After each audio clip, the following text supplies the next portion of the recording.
नमस्कार। अ, जो सीडीपी की जो दूसरी क्लास इससे पहले सीडीपी कह रहा हूँ मैं, शिक्षा शास्त्र की जो दूसरी क्लास हुई थी, हमको अब आज उसका एमसीक्यू करना है। और ये वाले पार्ट में हमने शिक्षा की, इससे पहले वाले वीडियो में हमने देखा था कि शिक्षा की प्रक्रिया और शिक्षा के जो स्वरूप है उनके बारे में पढ़ा था। इस वीडियो में अपन देखेंगे उनके एमसीक्यू क्या क्या क्वेश्चन बन सकते हैं। तो पहला है, शिक्षा की एक मुखी प्रक्रिया को अन्य किस नाम से जाना जाता है। शिक्षा की एक मुखी प्रक्रिया को अन्य किस नाम से जाना जाता है? पहला है आधुनिक प्रक्रिया, दूसरा है परंपरागत प्रक्रिया, तीसरा है बहुमुखी प्रक्रिया और तीसरा है चौथा है त्रिमुखी प्रक्रिया। तो हम इसका आंसर क्या है? बी, यानी बहुमुखी प्रक्रिया। हम इसको क्या कह सकते हैं? परंपरागत प्रक्रिया कह सकते हैं। तो परंपरागत प्रक्रिया का इसका मतलब यह है, एक मुखी प्रक्रिया, जैसा कि हमने इससे पहले ही पढ़ा था कि एक मुखी प्रक्रिया परंपरागत प्रक्रिया कहलाती है, जिसमें केवल और केवल शिक्षक होते हैं, ज्ञान दे रहे होते हैं, मगर उनको एक्सेप्ट छात्र कर रहा है या नहीं कर रहा है वो पता नहीं चल पाता है। एक मुखी प्रक्रिया के अंतर्गत, जैसे पुराने गुरुकुल पद्धति में जो शिक्षा दी जाती थी, एक मुखी प्रक्रिया के जो माने जाते हैं, एक मुखी प्रक्रिया के जो समर्थक माने जाते हैं वो कौन माने जाते हैं? हर्बर्ट स्पेंसर इसके प्रमुख क्या माने जाते हैं? माने जाते हैं। ये सब सारी चीजें हमने क्लास में डिस्कस की थी, क्लास वीडियो में डिस्कस की थी। पुराना वीडियो आप देख सकते हैं। दूसरा सवाल नंबर 2 क्या है आपका? क्वेश्चन नंबर 2, एक मुखी शिक्षा प्रक्रिया की मुख्य विशेषता क्या है? एक मुखी जो प्रक्रिया होगी उसकी मुख्य विशेषता क्या है? छात्र केंद्रित शिक्षा होगी, संवाद अधिक करने पर जोर होगा, शिक्षक केंद्रित शिक्षा होगी या तकनीकी पर आधारित होगी। तो हमको क्या ध्यान रखना है कि जो एक मुखी प्रक्रिया होती है उसमें छात्र केंद्रित शिक्षा नहीं हो जाती है, क्योंकि ये किसके केंद्रित होती है? ये शिक्षक केंद्रित शिक्षा होती है। किसके केंद्रित होती है? शिक्षक केंद्रित शिक्षा होती है, केवल और केवल शिक्षक केंद्रित होती है।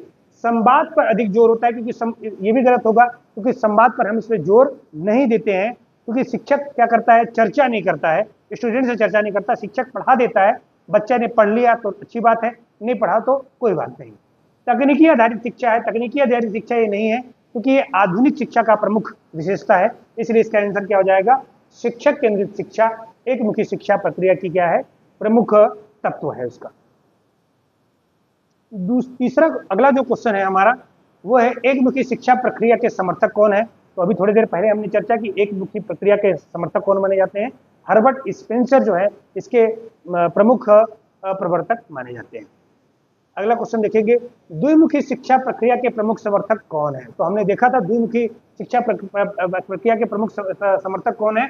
जॉन एडम्स और प्रोफेसर रॉस। क्या क्या हमने इसके बारे में पढ़ा था? तो जॉन एडम्स, द्विमुखी शिक्षा प्रक्रिया के जो जनक है वो जॉन एडम्स और प्रोफेसर रॉस हैं। जॉन एडम्स का मानना है कि एक शिक्षा और शिक्षक जो है शिक्षा देने वाला होता है, और जो है वो जो छात्र होता है शिक्षा ग्रहण करने वाला होता है। जबकि रास का मानना है कि जो शिक्षा की प्रक्रिया एक चुंबक के दो ध्रुव के समान होती है, एक ज्ञान देने वाला और दूसरा ज्ञान लेने वाला। तो शिक्षक की द्विमुखी प्रक्रिया में दो पार्ट होंगे, एक शिक्षक होगा और दूसरा क्या होगा? छात्र होगा। अगला देखते हैं अपन,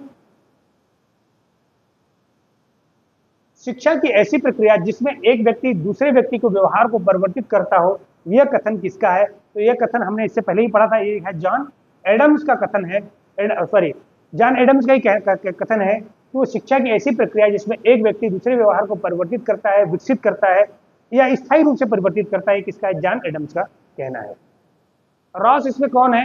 एडम्स के ये रॉस क्या है? समर्थक है। मगर उन्होंने कहा, रॉस ने क्या कहा है कि ये जो शिक्षा की प्रक्रिया होती है इसमें दो ध्रुव होते हैं चुंबक के समान, एक ज्ञान देने वाला और एक ज्ञान लेने वाला। जॉन डुई जो है आधुनिक शिक्षा के समर्थक माने जाते हैं। स्पेंसर वो जो प्रारंभिक यानी पारंपरिक शिक्षा के समर्थक माने जाते हैं। हर्बर्ट स्पेंसर प्रमुख माने जाते हैं। अगला क्वेश्चन देखते हैं कि त्रिमुखी शिक्षा प्रक्रिया के अनुसार शिक्षा के 3 केंद्र कौन? त्रिमुखी प्रक्रिया। तो त्रिमुखी प्रक्रिया शिक्षक, छात्र और समाज, शिक्षक, छात्र और पाठ्यक्रम, शिक्षक, समाज और तकनीक, शिक्षा, तकनीक और क्या है? मीडिया। तो हम एक मुखी और दो मुखी तीनों सभी का एक बार देखते हैं कि एक मुखी प्रक्रिया में जो एक मुखी प्रक्रिया होगी उसमें केवल और केवल एक चीज होंगे, कौन होगा? वो आपका शिक्षक होगा। द्विमुखी प्रक्रिया जो होगी उस द्विमुखी प्रक्रिया में दो लोग होंगे, एक होगा कौन? शिक्षक, और दूसरा क्या होगा? छात्र जो है वो दूसरा पार्ट होगा। तीन मुखी प्रक्रिया जो होगी, त्रिमुखी जो उसको प्रक्रिया अपन कह रहे हैं, उस प्रक्रिया में 3 पार्ट होंगे, एक होगा शिक्षक, एक होगा छात्र, और इनके बीच एक नया होगा जिसे अपन कह सकते हैं क्या? पाठ्यक्रम या विषय। या सामाजिक शक्ति पाठ्यक्रम। और जो चौथी जो बहुमुखी प्रतिभा होगी, सॉरी प्रक्रिया होगी, उसमें इन तीनों के अलावा यानी शिक्षक, छात्र और पाठ्यक्रम, इनके अलावा कोई भी वैसी चीजें जैसी मीडिया हो सकता है, वो आपका कोई तकनीक हो सकता है, या कोई ऐसी चीजें जो एक्सटर्नल शिक्षा को बढ़ाने के लिए, फैलाने के लिए जो आवश्यक हो, वो चतुर्मुखी प्रक्रिया के या बहुमुखी प्रक्रिया के अंतर्गत आ सकती है। तो इसके आधार पर त्रिमुखी प्रक्रिया पूछा हुआ है, तो इसका आंसर क्या हो जाएगा? बी, शिक्षक, छात्र और पाठ्यक्रम क्या माने जाएंगे? शिक्षक, छात्र और पाठ्यक्रम इसके प्रमुख तत्व माने जाएंगे। अगला क्वेश्चन अपन देखते हैं। अगला क्वेश्चन इस बारे में है कि त्रिमुखी शिक्षा प्रक्रिया के समर्थक कौन माने जाते हैं? तो हम पहले भी पढ़ चुके हैं, त्रिमुखी शिक्षा प्रक्रिया के समर्थक जॉन डुई माने जाते हैं। कौन माने जाते हैं? John dewy. एडम्स और रॉस, ये दोनों किसके माने जाते हैं? वो एडम्स और रॉस जो है वो द्विमुखी प्रक्रिया के माने जाते हैं, ये त्रिमुखी के माने जाते हैं, और एक प्रथम माने जाते हैं। मैं एक बार लिख भी देता हूं, जो जॉन डुई हैं वो किसके समर्थक में? ये त्रिमुखी प्रक्रिया के जनक माने जाते हैं।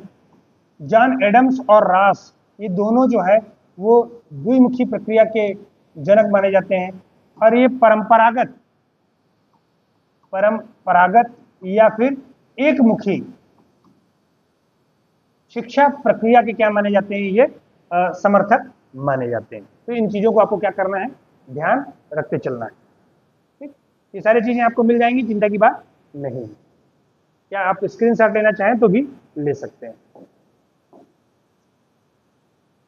फिर अगला क्वेश्चन क्या है कि बहुमुखी शिक्षा प्रक्रिया का मुख्य उद्देश्य क्या है? जो बहुमुखी शिक्षा प्रक्रिया, उसका क्या उद्देश्य है? केवल शिक्षक की भूमिका को बढ़ाना, केवल परीक्षा पर जोर देना, विभिन्न तत्वों के माध्यम से अधिगम को प्रभावी बनाना, या केवल पाठ्यक्रम तक सीमित रखना।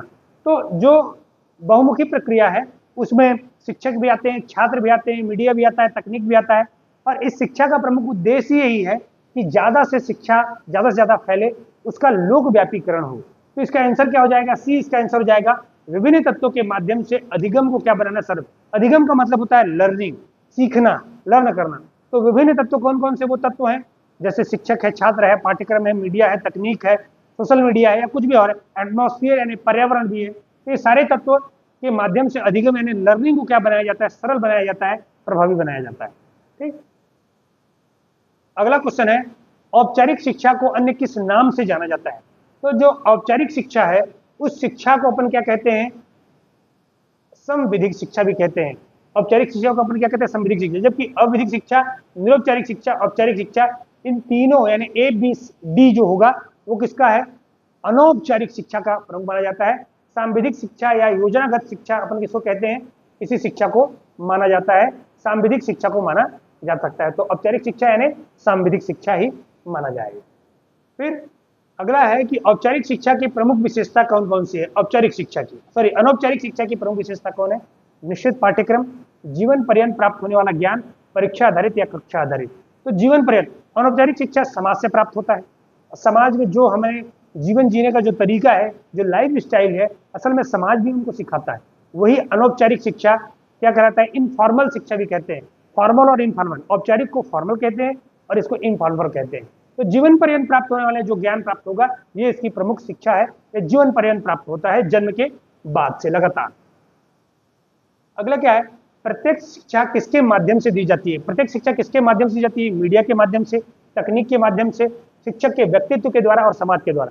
तो अपन जानते हैं कि प्रत्येक शिक्षा शिक्षक के व्यक्तित्व के प्रभाव की वजह से, यानी शिक्षक से जो आमने सामने अपन उनके आदर्श व्यवहार को देखकर जो अपन सीखते हैं, उसे ही अपन क्या कहते हैं? प्रत्येक शिक्षा कहते हैं। यानी शिक्षा के व्यक्तित्व, शिक्षक के व्यक्तित्व से जो ज्ञान प्राप्त होता है उसे ही अपन प्रत्यक्ष शिक्षा कहते हैं। फिर निश्चयात्मक शिक्षा का मुख्य उद्देश्य क्या है? अनिश्चित लक्ष्य होता है, निश्चित उद्देश्य होता है, केवल मनोज। तो निश्चयात्मक वाले पार्ट में हमने पढ़ा था कि निश्चयात्मक शिक्षा उस शिक्षा को कहा जाता है जिसमें लक्ष्य यानी उद्देश्य निश्चित है, और अनिश्चयात्मक शिक्षा उस शिक्षा को कहा जाता है जिसमें लक्ष्य और उद्देश्य तय नहीं है। जैसे निश्चयात्मक शिक्षा, आप लोगों की जो शिक्षा है, जैसे अभी एबीयू की आप तैयारी कर रहे हैं, वो शिक्षा निश्चयात्मक प्रकार की है। मगर अगर किसी का लक्ष्य तय नहीं है, उस शिक्षा को अपन क्या कहेंगे? अनिश्चयात्मक शिक्षा। तो इनका क्या होगा? निश्चित उद्देश्य अगर अनिश्चित उद्देश्य होता तो क्या हो जाता है, आपका अनिश्चयात्मक शिक्षा।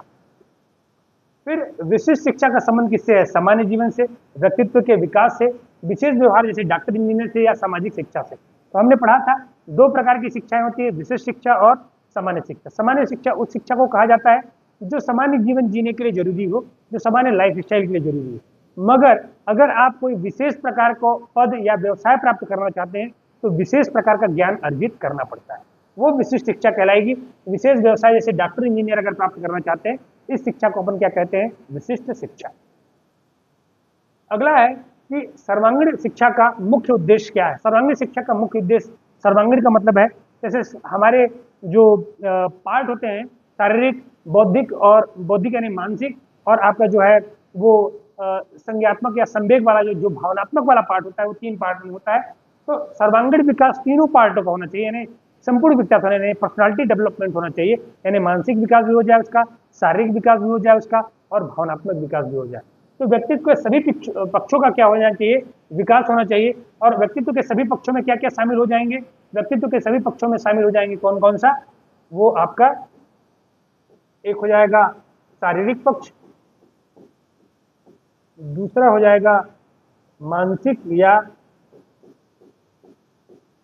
भावनात्मक पक्ष, और तीसरा हो जाएगा आपका भावनात्मक तीसरा हो जाएगा। मानसिक को अपन बौद्धिक भी कह सकते हैं, मानसिक को अपन क्या कह सकते हैं, पहला पक्ष हो जाएगा आपका शारीरिक पक्ष, दूसरा हो जाएगा मानसिक या बौद्धिक कहेंगे हम उसको, और तीसरा जो होगा वो कौन सा पक्ष होगा, भावनात्मक। तो अगर तीनों पार्टों का विकास हो रहा हो तो अपन तीनों पार्टों के विकास को अपन क्या कह सकते हैं, सर्वांगीण विकास कह सकते हैं। फिर अगला है शिक्षा और साक्षरता में मुख्य अंतर क्या होता है। तो दोनों समान है, दोनों समान नहीं है। साक्षरता व्यापक है, शिक्षा संकुचित है। गलत कह रहा है, क्योंकि साक्षरता जो है संकुचित होती है क्योंकि किताबी ज्ञान तक सीमित है, जबकि शिक्षा क्योंकि जीवन भर चलता है तो ये व्यापक होता है। तो शिक्षा व्यापक है और साक्षरता संकुचित है, तो इसका सही आंसर हो जाएगा कौन सा, शिक्षा व्यापक है, साक्षरता संकुचित है। दोनों केवल विद्यालयीन शिक्षा है, साक्षरता विद्यालयीन शिक्षा से जुड़ा होता है। तो केवल साक्षरता का अर्थ होता है संकुचित आपका विद्यालयीन शिक्षा से, जबकि जो शिक्षा है वो जीवन पर्यंत चलने वाली है, समाज हमको इसका ट्रेनिंग देता है। तो प्रमुख प्रमुख तत्व हो जाएंगे।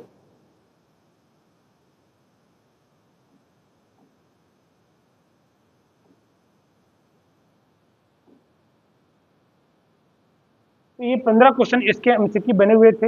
एमसीक्यू आपको कैसे लग रहे हैं, और कठिन क्वेश्चन अगर बनाना हो तो कमेंट करके मुझे बताइएगा, मैं आपके लिए और कठिन क्वेश्चन बना दूंगा।